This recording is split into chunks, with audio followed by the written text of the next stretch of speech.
Hello, it's Friday afternoon.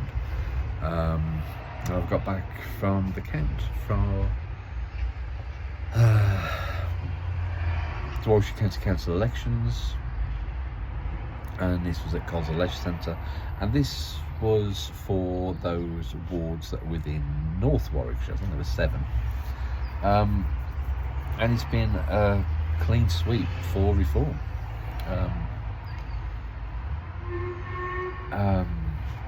I came second in Coleshill North and Water Ward. I was the closest second, I think I was. Steam train just going through the station. I think I was the closest second of anyone. And I think actually, I haven't heard anything evidence to the contrary. Well, I'm quite willing to be wrong, but there is I think they won every single ballot box across the region, with the exception of one. Ballot box 28, I think it was, which was housed at Waterorton Methodist Church for the community of Waterorton. And I won that one, which makes me very proud. Not only for what I achieved, but proud of you, proud of this community, you wonderful, wonderful, wonderful people who have actually not rejected any ideology or anything as well as that, but actually voted on the basis of their communities and said, well, actually, we can do things and we can do things well, better here, and there's something better for the future, and we want to rise together because we want to rise higher and we want something better. And that's great, because when you see results like this, you know, is that you suddenly think, gosh, well, I don't want to live around here. But in actual fact, in this community, yeah, this community, well done. Well done to you. And yesterday, people outside the church, you know, when I was out there, such kindness, such support. It was wonderful, very humbling, so humbling. Yeah. So how do I feel? I wonder if you're asking. Well, yes, I am disappointed. But I would love to have won. Don't get me wrong. But I've got caught up here in something that is way beyond this village and way beyond anything else. I made a speech immediately afterwards.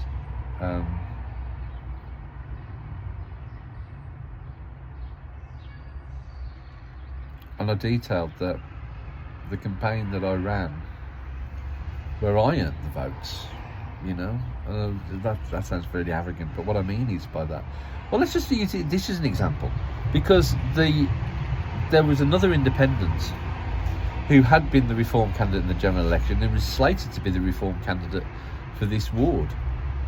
And so 9 months ago, he got 10,900 odd votes in the general election, which would have included a significant proportion within this, you know, electoral division.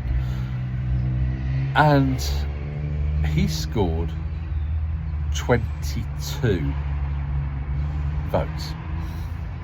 22. You know, if he'd have got 122, I probably would have won. You know, I didn't realise that he'd do quite, you know, that he's quite so obliterated. So yeah, there was a point to this. What was the point? So yeah, I'm disappointed, but I don't know what else I could have done, really. I'm sort of quite glad that I did lose by a distance, by 100 odd votes, because if it was like 20 or 30, it would have been, oh, could I have done something different? But no, I was caught up in something that was much bigger than me. There was always that question as well, and one of the reasons why I did this was that it was an interesting experiment in democracy. Just how far can one man go? Just how far can one man go? And the answer is to that, not quite this far. Not today, anyway. Although there was a ward that had a Conservative majority last time, around 1,000, 71% of the vote they had last time, and I got over double the amount of votes of the Conservative candidate this time. You know, he got 298 to my 733. So I did, yeah, I'm not sure what else I could have done. I did think I needed around 900 votes to win. That actually turned out to be about right.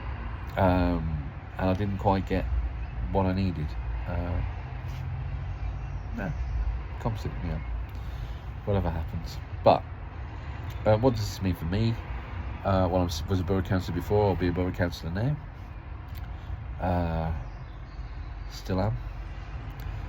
The position would have come with an allowance that would have provided a certain amount of financial security, which would mean that I could be flexible in the way that I do things. Now that's not there, that flexibility might not be there. You know, I'm going to have to go out and find some work.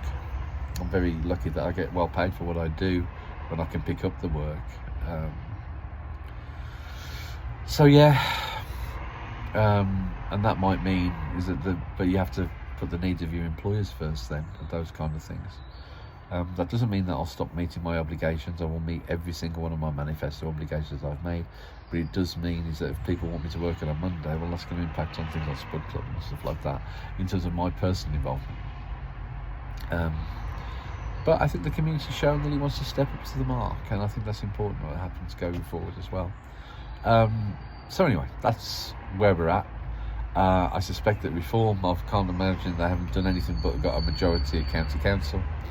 And we'll see how that plays out.